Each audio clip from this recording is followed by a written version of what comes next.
Selamat sore. Sore petang hari ini saya sedang sowan silaturahmi dengan tokoh nasional Bapak Idham Samawi, yang kita tahu bersama bahwa Bapak Idham Samawi ini yang memulai karirnya dari wartawan, kemudian menjadi bupati 2 periode di Kabupaten Bantul, dan dilanjut dengan Idham Samawi. Nah, ini merupakan pengalaman yang sangat luar biasa. Tentu saya ingin berbagi pada teman-teman semua seperti apa langkah-langkah yang dilakukan beliau di dalam menangani Bantul khususnya. Dan tentu nanti juga kita akan memohon kepada beliau untuk pengalaman di Jakarta. Boleh begitu Pak Idham, kami bersama dengan pengen berbagi dengan teman-teman. Ya. Jadi Assalamualaikum warahmatullahi wabarakatuh. Yang belum kenal, tadi sudah disampaikan nama saya Idham Samawi. Hari ini saya anggota DPR MPR RI untuk periode 2019-2024. Dapat amanah dari masyarakat daerah istimewa Yogyakarta, khususnya Bantul. Kenapa kok khususnya Bantul? Saya mendapat suara ketika menjadi anggota DPR RI 2019-2024 itu terbesar dari Bantul. Jadi jumlah perolehan suara dari Sleman, Ponorogo, Gunung Kidul, Kota Jogja itu dijumlah masih lebih banyak yang perolehan suara saya dari Bantul.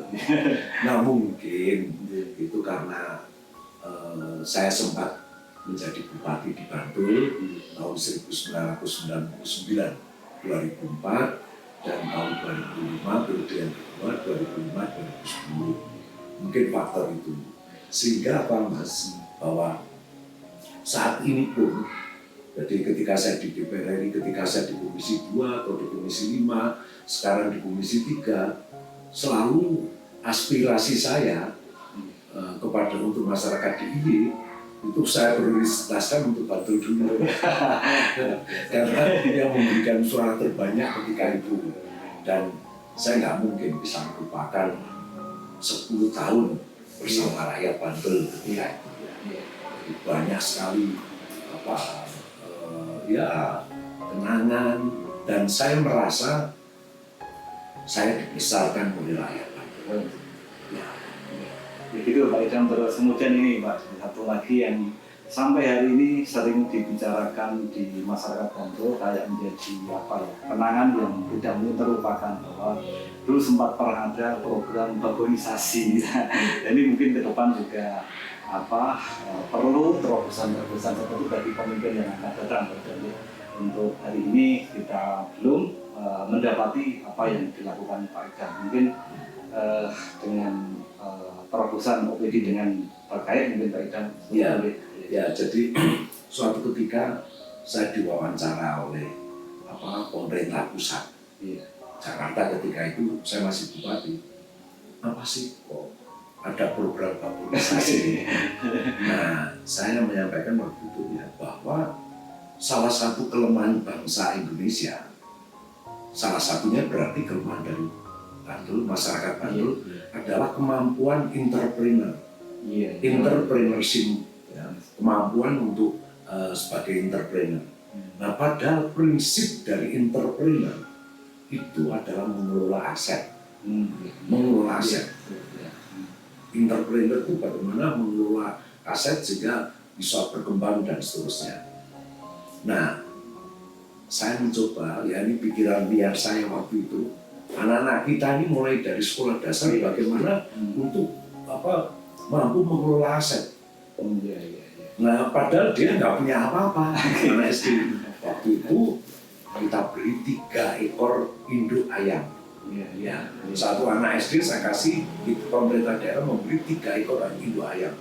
Dan pesannya kepada anak ini, nanti matur ya sama Bapak Ibu, Pak Ibu ki tak aku lho. Aku di kondo Pak Bupati ora entuk engko dibeleh, engko di kudu aku sing menentukan, aku sing ngurusi dan sebagainya gitu. Nah, tadi sejak dari SD kita biasakan mereka punya aset, walaupun itu hanya 3 ekor induk ayam yang punya dia sendiri. Dan luar biasanya Mas, waktu itu setelah program itu berjalan, saya datang ke masyarakat, ada seorang ibu-ibu, Pak Bupati, matur nuwun sangat lari kula, rumiyin menika nek enjing badhe digukar kangge persiapan sekolah. Wah, ngene mboten sakniki mboten usah digukar tangi dhewe, walaupun tangi mboten langsung atus napa sing digoleki pitike babon. Karena dia meyakini itu harta dia, aset dia. Ada lagi yang menyampaikan, Bapak matur nuwun lari kula rumiyin wangsul sekolah, mboten langsung wangsul dolan rumiyin teng kali nyolong tebu. Ini saat ini saking sekolah mesti wangsul. Walaupun nang dumugi griya sing digoleki pitike dhisik. Terus ada yang menyampaikan berapa setahun 2 tahun kemudian ada yang menyampaikan, Pak Bupati matur nuwun nang lari kula saniki ayam itu pun jumlahnya sudah papat. Mau babon 3 saniki sudah papat dan seterusnya. Dan itu semangatnya bagaimana kita biasakan anak-anak kita itu tadi mengelola aset tadi ya, punya kemampuan. Selain itu saya berikan 3 pohon jati. Kepada anak-anak SD. Tujuannya apa? Kita biasakan sejak dari kecil anak-anak ini orang yang pinterin nebang pohon. Ini juga pinter nandur pohon. Walaupun ketika itu saya sempat dikomplain. Ada yang nyun sewu anakku unsukani 3 pohon jati bingung nih jenengan tuh nggak ada pekarangan. Nah terus Pak sakit montor lagi dititipke teng bae napa pamane lewiting ku nek betul gak ada halaman wong kula kan perunas titipkan simbahnya apa mau bae teng luar Jawa anak pun tandur teng pinggir jalan. Ning tetap itu punya anak itu.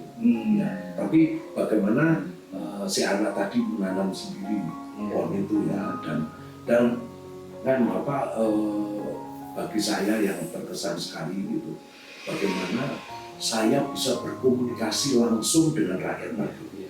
Itu yang saya lakukan tiap hari dan waktu itu sengaja saya menempati rumah dinas bupati. Yang tujuannya apa?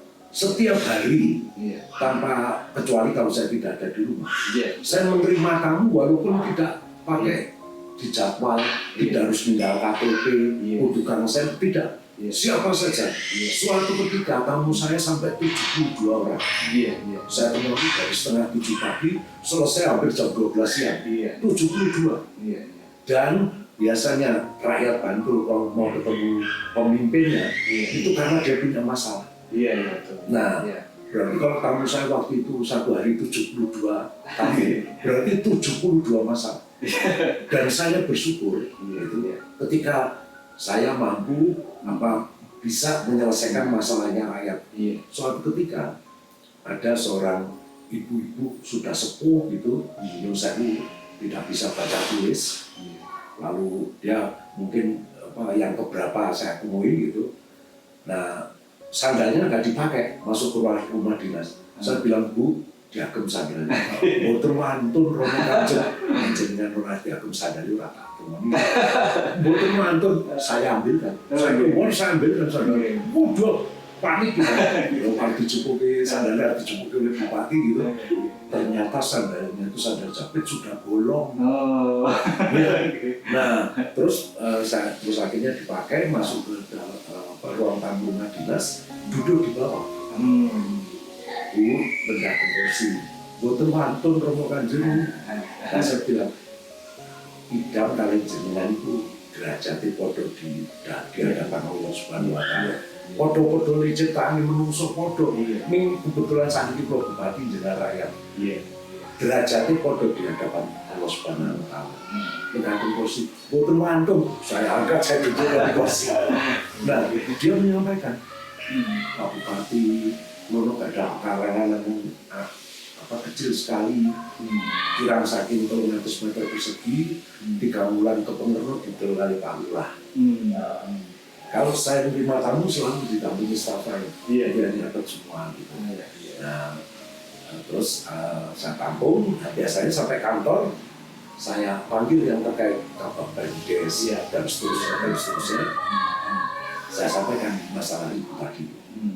Nah, saya kasih waktu 1 minggu, harus ada kejelasan seperti apa.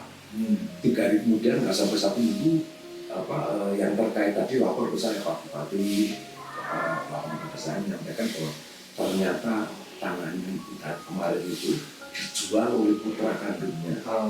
Nah, ketika ibu itu tidur, dicap jempol oleh laki-laki, surat kuasa untuk menawarkan, menjual, menerima pembayaran, membalik nama dan sebagainya. Jadi si ibu itu tidur, dicap jempol oleh laki-laki. Nah, terus kita undang murahnya, anaknya laki-laki, pembelinya si ibu tadi, kita jelaskan apa bahasanya. Tadi maupun sampai pulau saniki pun sakit mati merem. Itu permasalahannya ada di rakyat dan itu kewajiban pemimpin yang harus bisa. Nah, tapi si pembelinya mendengar itu, dialog itu, dia terharu sekali. Lalu Pak Bupati, saya nggak tahu kalau peristiwanya seperti ini dan sebagainya. Kan itu kalau diadukan ke kamu, kena itu anak laki-lakinya, tapi si ibu tadi mengikhlaskan. Terus anakku langsung diperkarakan, pun gajinya hilang gitu apa. Nah, tapi si pembelinya terharu sampai akhirnya udahlah, dikembalikan separuhnya saja. Nah, waktu itu kan ada sekda, ada pejabat-pejabat di kota yang waktu kemarin bersama saya, bandingan termasuk saya. Akhirnya kembali bukan hanya saya tadi. Ya banyak hal. Contoh lagi misalnya ada keluarga di daerah mana itu yang perengan harus dipindahkan karena berbahaya. Itu katanya susah sekali meyakinkannya. Saya tidur di rumahnya warga tadi. Iya, saya bupati tidur di rumahnya warga walaupun yang lincah gitu, bersama masyarakat di kampung itu. Malam itu saya ajak diskusi dan seterusnya. Jadi bagaimana saya betul-betul bisa bersama rakyat. Nah, pemimpin ke depan, menurut saya pemimpin bantu ke depan harus yang tadi, ajar dengan masyarakat kabupaten itu. Dan pemimpin bantu ke depan itu harus mereka yang punya keterpanggilan. Elek-elek gini dalam sama ini Bupati 10 tahun. Saya tahu persis bagaimana sampai kepada kemampuan keuangan. Bantul kalau hanya mengandalkan kemampuan pendapatan asli daerah Bantul sendiri, nggak akan bisa terwujud. Bantul yang Kemahripah, Jinawi, Kertopiti, Rajo, Sejahtera dan sebagainya nggak akan bisa. Nah, bagaimana pemimpin itu harus mampu mengakses ke pemerintah provinsi. Kan APBD provinsi itu diperebutkan Sleman, Bantul, Kulon Progo, Gunung Kidul, Kota Jogja. Jadi bagaimana Bantul saja. Nah, bagaimana harus mengakses ke provinsi. Begitu juga harus mampu berkomunikasi dengan pemerintah pusat. Karena apa? 2.000 triliun lebih APBN itu diperebutkan 514 kabupaten kota se-Indonesia, 34 provinsi. Nah, pemimpinnya fight, bertarung sampai ke tingkat provinsi, sampai ke tingkat pusat. Tanggal lamun Bantul sakit bisa mewujudkan tadi percepatan kesejahteraan. Contoh lagi, apa sakit Bantul membangun stadion Sultan itu. Kalau hanya mengandalkan kemampuannya Bantul sendiri, nah cara gawe ya Mas, sorry bro, bukan berarti sakit, terus bangun pasar Bantul, pasar Miten, pasar Piungan, semua pasar-pasar tradisional tadi. Memang hanya mengandalkan kemampuan Bantul dia mbak. Nah, terus membangun apakah itu jalan negara, jalan provinsi, jalan kabupaten, se-Kabupaten Bantul yang terdiri dari 17 kecamatan, 75 desa, 933 dusun, itu Pak Desa. Kalau hanya mengandalkan, nah ke depan dibutuhkan pemimpin yang tadi saya orang mudah harus punya wawasan ke depan. Ini sebagai contoh.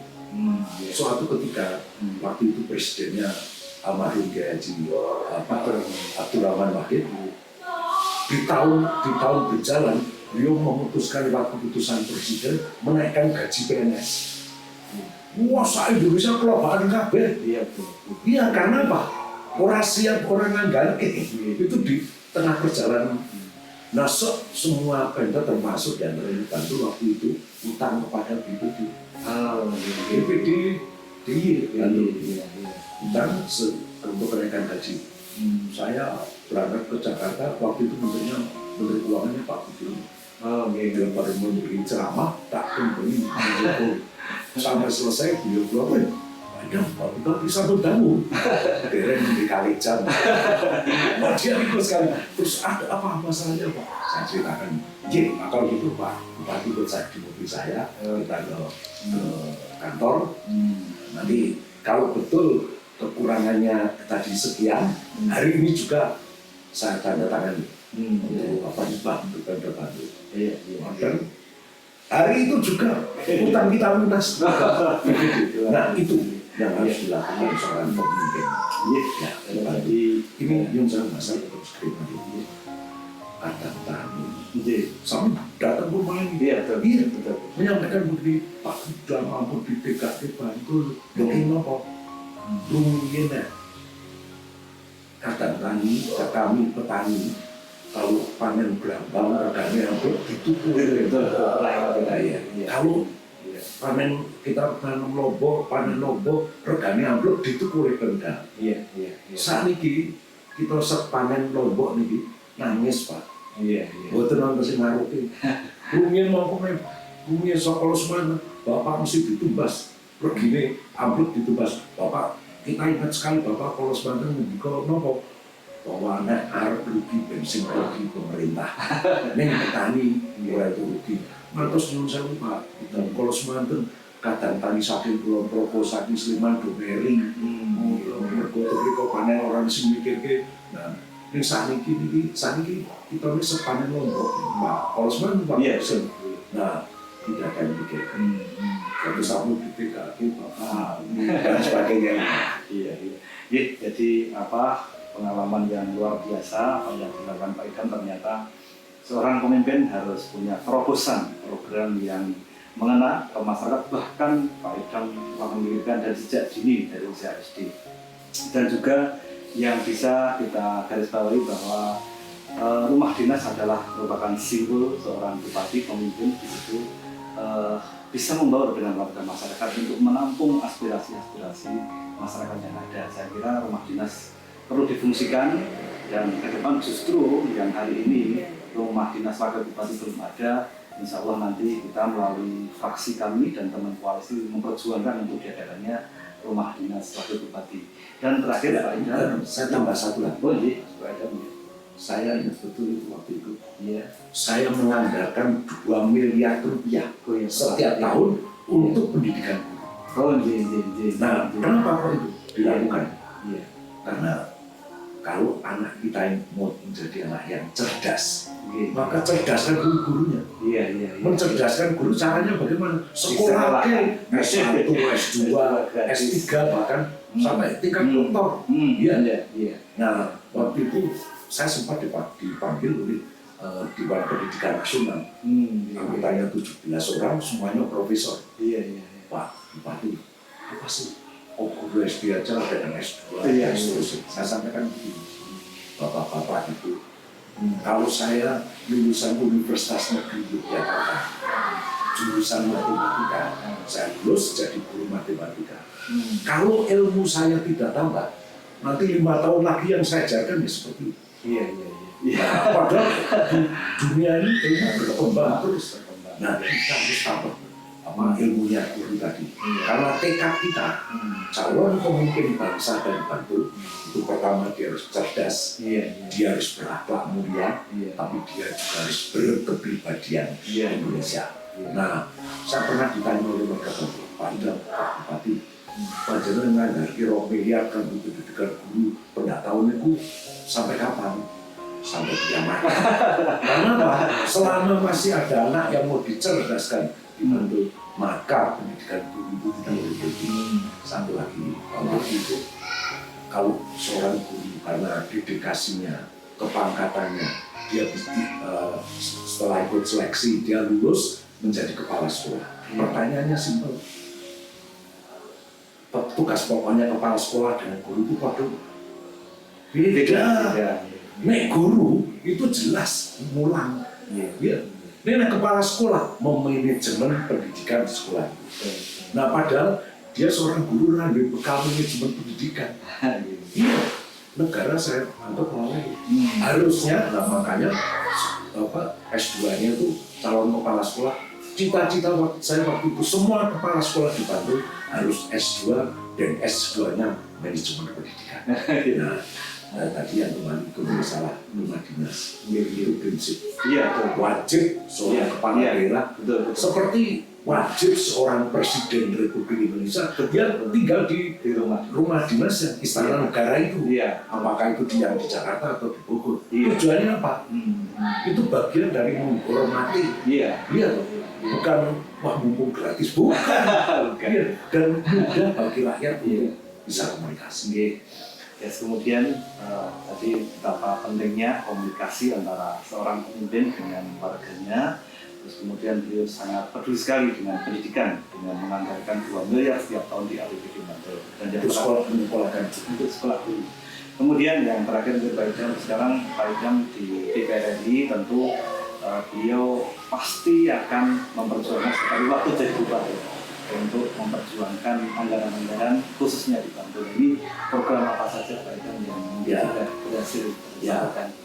Jadi yang pertama yang berkaitan dengan BSPS, bantuan bantuan yang bedah rumah bantuan swadaya SPPS D-nya apa ini? Pokoknya itu yang bantuan untuk rumah tidak layak begini. Dan itu yang terbanyak Bantul. Terus yang kedua irigasi desa. Sampai sekarang masih berjalan. Itu satu titik itu 195 juta. Terus yang ketiga pembangunan yang berbasis ekonomi wilayah pisau itu. Itu satu titik 200 juta. Itu semuanya swakelola masyarakat sendiri. Terus yang keempat ada pembangunan rumah susun di pondok pesantren. Terus bis sekolah. Dan masih beberapa yang lain ya. Nah, saya bersyukur ketika itu justru Pak Halim dan Pak Joko itu yang sangat menggebu-gebu untuk memperjuangkannya. Ini jauh hari sebelum akan ada pilkada. Jadi beliau yang selalu menjembatani antara rakyat Bantul dengan saya.